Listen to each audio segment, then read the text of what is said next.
This is the mall in Washington, D.C.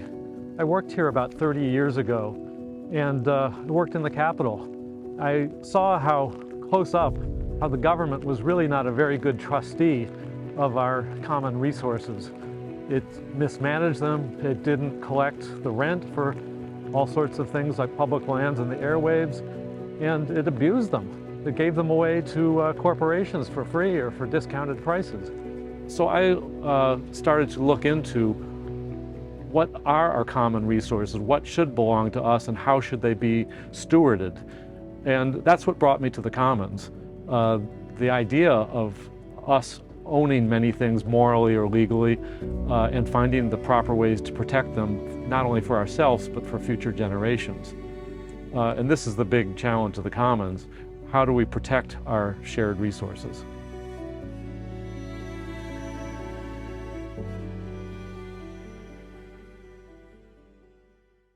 I think the renaissance of the commons has come about partly because two reasons. The internet has given people a greater awareness of the limits of traditional market thinking and property rights. They've seen how shared cooperation is functional, is productive, is socially satisfying. And two, I think they've seen that market culture has become so advanced and so aggressive and so predatory that they want a language to express the desire, how they can protect their shared resources. So people have sort of come to the commons almost naturally as a way to reassert control over things that matter to them at a time when the political mainstream has little interest in discussing this. So the commons is coming from many different corners and starting to converge as a shared discourse for talking about these problems. So we now have an international movement of people from hackers in Brazil to subsistence farmers in the Philippines to Europeans concerned about the right to the city and many, many others who see the commons as a scaffolding or template for understanding abuses of the market and their own capacities to build, manage, control shared resources.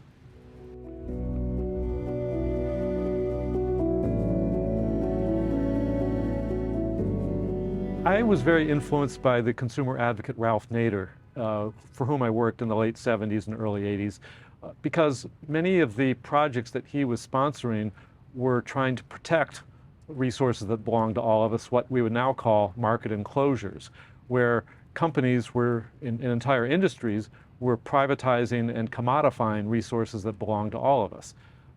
Pharmaceutical research, the airwaves for broadcasting, public lands, all sorts of different resources.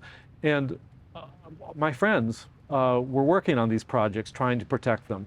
And so 20 years later, when I had certain skepticism about the ability of the democratic process to protect these resources through government, I came to realize that we needed to find different forms of governance and provisioning to meet our needs. And I discovered that there were many self-organized projects of natural resources, of digital resources on the internet, in local communities, food, for example, where people were taking control of the resources that belonged to them. In 1980, Ralph Nader had a conference called Controlling What We Own. And it was very influential to me because it was a survey of the many resources that we, the unorganized public, own or depend upon for our daily lives, but are frequently being privatized by corporations and controlled by them, and then being sold back to us for exorbitant prices. So this helped me see that there's a whole realm of topics that mainstream politics just doesn't want to talk about. And so the commons is really about enlarging the conversation of mainstream politics for things that are neglected.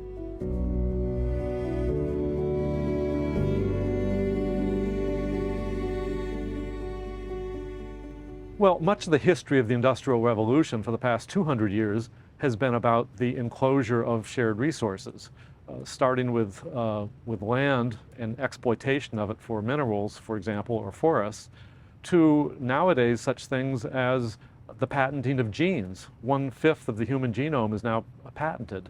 all sorts of nanomatter, meaning very microscopic synthetic matter, is being turned into proprietary owned product.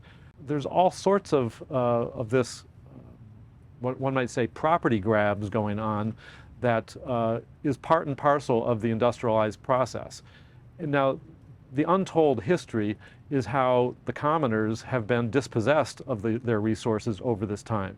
It's probably most notable with indigenous peoples who have been had their lands and natural resources taken from them. But it happens to all of us today, the way, for example, a lot of our cultural heritage, songs, images, even words are now being copyrighted and trademarked, meaning taken private. So this is really part of the modern capitalist system. So to talk about the commons is really to talk about things that the modern capitalist system doesn't want to talk about because they're profiting from enclosing our resources.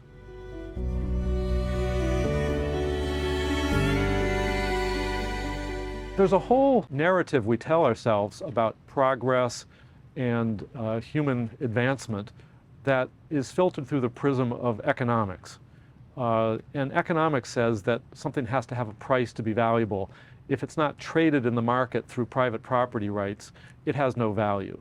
So a whole range of phenomena that are part of the human condition, our life on planet Earth, the atmosphere, our genetic inheritance, are not seen as valuable.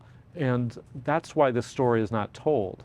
And part of the challenge of the commons is to resurrect this neglected history and to make it more visible, because we're really reaching a point that we can't go on this way. Our ecosystems are deteriorating because we are plundering them so much. We're exploiting them beyond their carrying capacity. So this is really a rather profound challenge we face in reconceptualizing human culture to take better account of our natural resources and shared inheritance.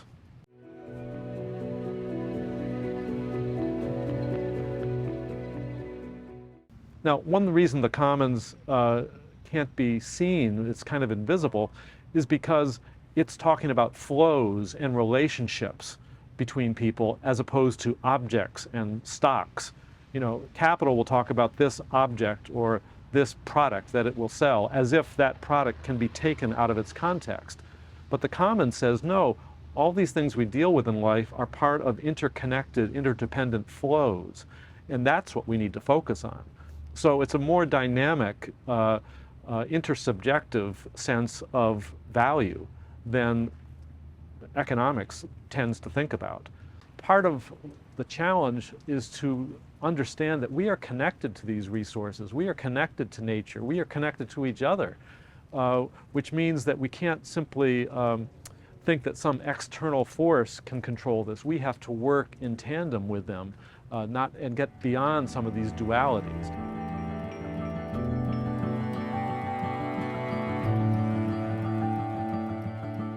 For decades, there's been this presumption that economic growth, as measured by gross domestic product, or GDP, is really the end goal towards which everything should go, and that will provide greater human satisfaction, greater progress for civilization.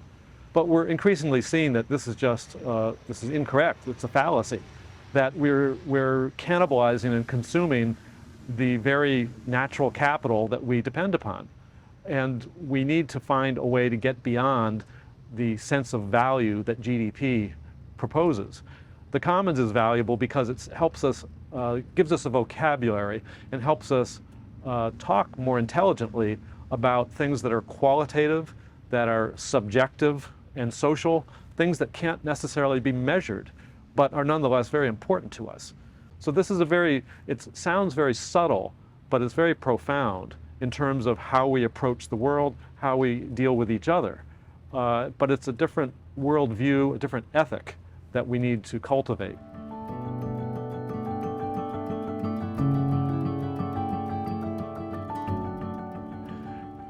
Well, a lot of people want to say, what is the commons? as if there's a single definition. But the truth of the matter is the commons has many, many manifestations some of which we haven't even imagined. Because a commons occurs whenever a community decides that it wants to manage a resource for the benefit of everyone in an inclusive way, with a special eye towards long-term sustainability and stewardship. That's maybe a nice general definition, yet the reason that there's no single definition is because any commons will take on its local context and history and culture and manifest those differences. So if you take the metaphor of DNA, a scientist will tell you, is underspecified so that it can adapt to local circumstances, which means human beings vary immensely around the world, yet you could still say they're all human beings. And the point is that human beings adapt to the local geography. They have different histories. They develop different cultures, yet they're all human beings. And I think it's this unity with diversity that characterizes the commons.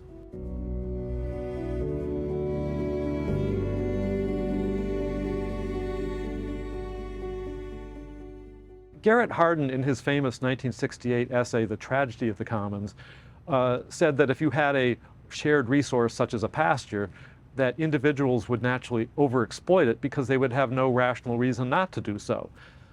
There's a couple of problems with his analysis, however.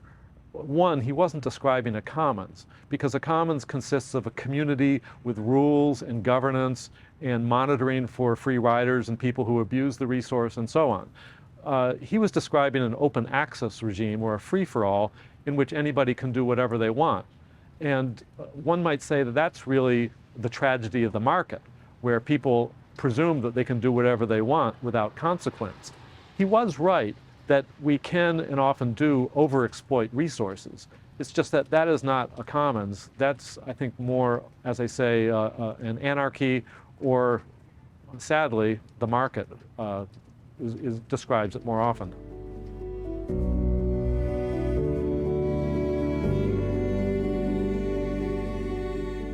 Well, the tragedy of the market, which is basically the description of neoliberal capitalism today, is based upon some very profoundly incomplete notions of value, that the price system can adequately express value.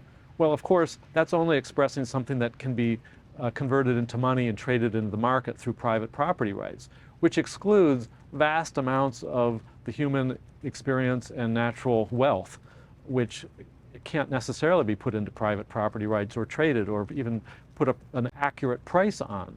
So we need to really sort of go down to some very basic flaws in our thinking to understand how the market doesn't take account of this, and moreover, the attempts to compensate for this through the regulatory state, through government trying to make the market take account of its externalities, is failing.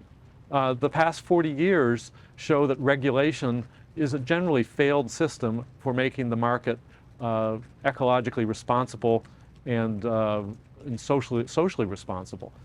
So we are kind of at a crossroads where the conventional governance systems are not adequately controlling the market, which is out of control often, and has resulted in tremendous inequality, natural resource destruction, and one might say cultural deformities in human life as consumerism, commercialism invades every nook and cranny of everyday life. The tragedy of the market really is quite complex, but it defines the human condition in modern industrial society.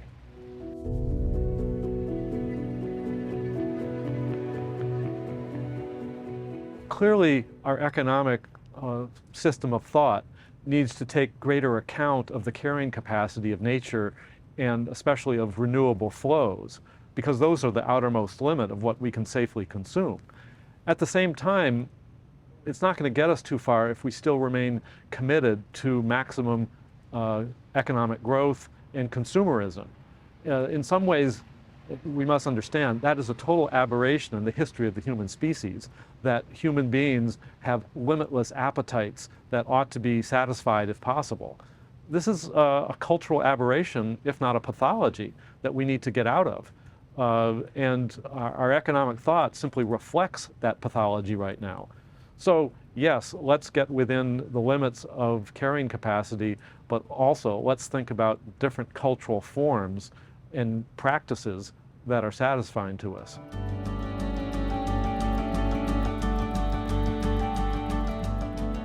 I think it's a mistake to think that we can just enact a law or get a treaty and this will happen. This is going to have to happen over a great deal of time, and it's going to have to be based on local, regional, and even national types of commons, which are quite different from a lot of the institutional structures we currently have. I don't think we can fully envision that right now.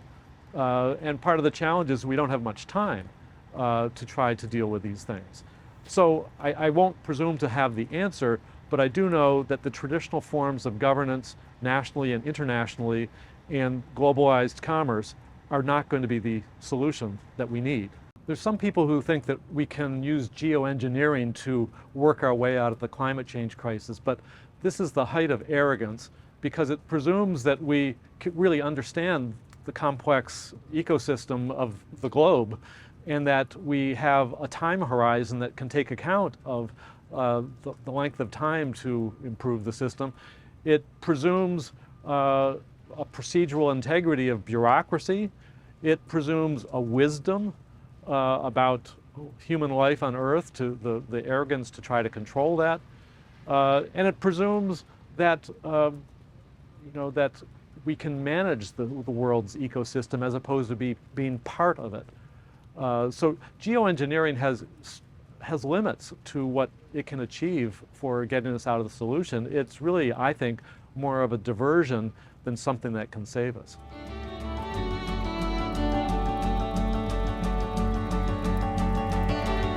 Throughout human history, we've worked with nature to try to improve it for human use.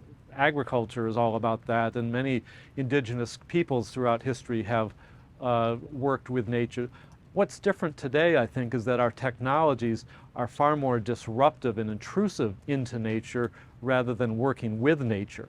The presumption that we can and should create new species without the benefit of evolution, which helps integrate species within the web of life. There's all sorts of arrogance built into our technologies that I think is really, over the long term, destructive. And we're starting to have a reckoning to pay a price for our aggressive technologies as opposed to learning to work with nature as a partner.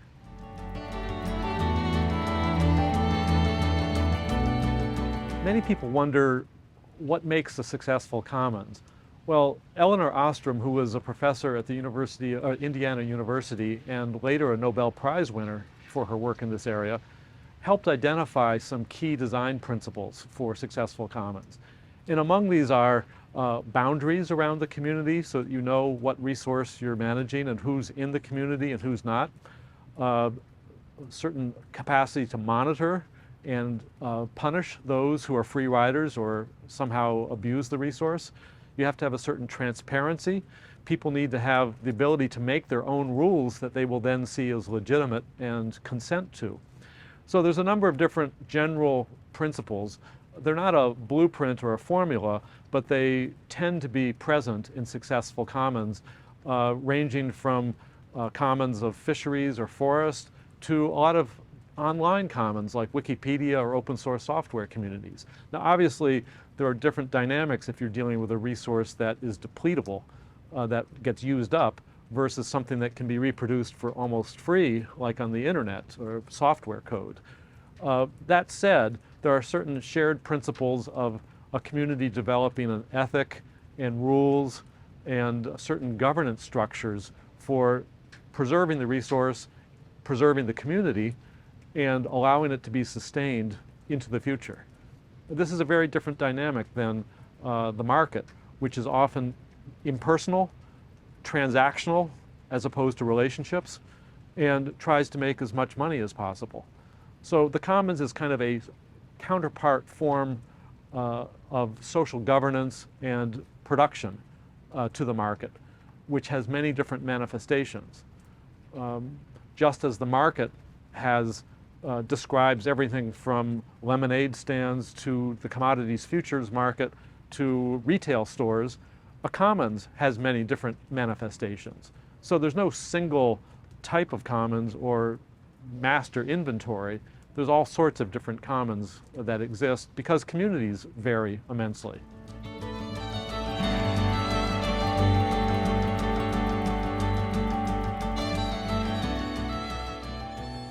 Any commons requires that the community members negotiate among themselves what rules they see as appropriate, both for them as a community as well as for protecting the resource over time.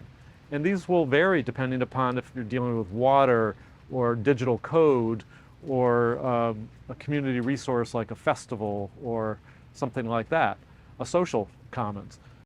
One could say that the market is a kind of commons in which we've just decided that the community will govern itself by market prices and private property rights and contracts. It's kind of a highly specialized form of commons because there is an agreement and a certain form of trust once you agree to that. But you could say that the market is a subset of the larger universe of commons.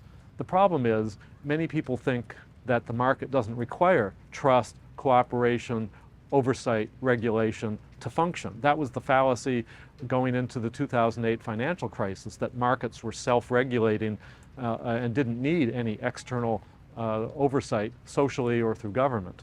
Of course they do.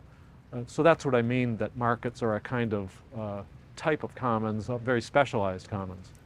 The economist Karl Polanyi wrote a book called The Great Transformation about how the market emancipated itself or disembedded itself from social context, from religion, from community, from moral ties to each other, and became this ordering principle unto itself. And that is what he called this the Great Transformation, which occurred in the 1800s. We've been struggling ever since to try to recontextualize markets in the social and ecological contexts so that they could be responsible. And we've generally failed because regulation has not done an adequate job of making sure markets are accountable and ecologically limited.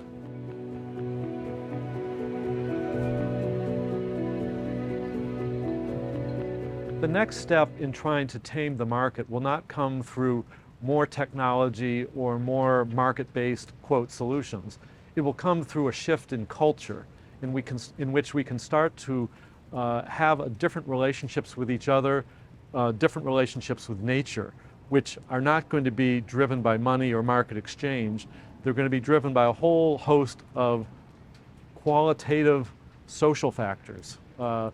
And this is, I think, the great adventure, the great challenge that we have to come to realize that our market culture is the problem.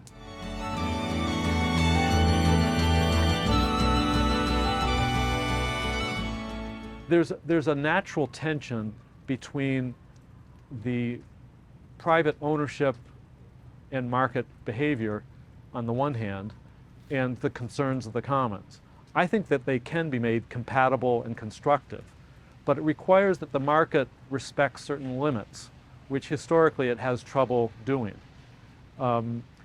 So it means that the new products and inventions and technologies of the market don't necessarily, upon being born, have to be cleared through some commons registry or governance structure. I think there's room for lots of so-called private innovation, but I think once it reaches a certain scale and starts to be disruptive, once it becomes something everyone depends upon, say the internet, there are certain natural imperatives for the community to have control and accountability over these kinds of innovations, technologies that are so important. So, yes, there's a tension between the market and the commons, but I think there are ways to negotiate them and respect the private creativity and innovation that often comes through business, while saying that at a certain point, this starts to be disruptive of nature, of communities, and we need to find ways to limit and control them.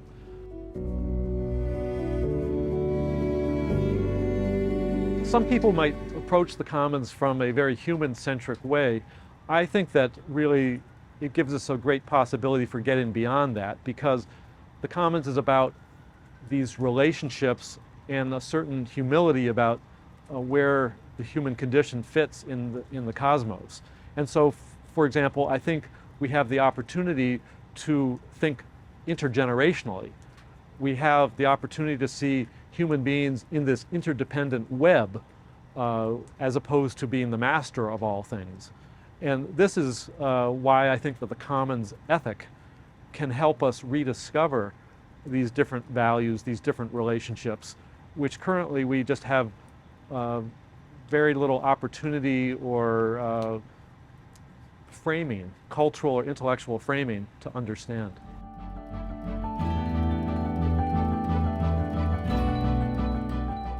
Human rights are an important part of the commons because the human right to have one's everyday subsistence met is really a basic human right.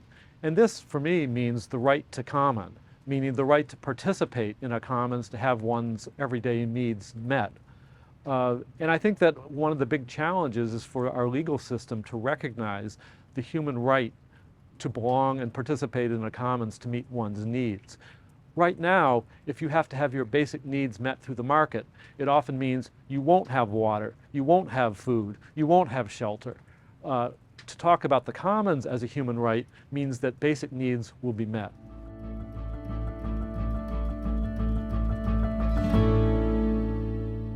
There's a huge resistance to having a new interpretive framework of the commons, because it means that many of the existing investments in market behavior and culture, both economic investments as well as our cultural and personal investments, will have to change. And so there's a lot of resistance to trying to adopt a new way of orienting ourselves to the world and to each other, which the commons implies. So this is really, I think, the part of the major challenge we face.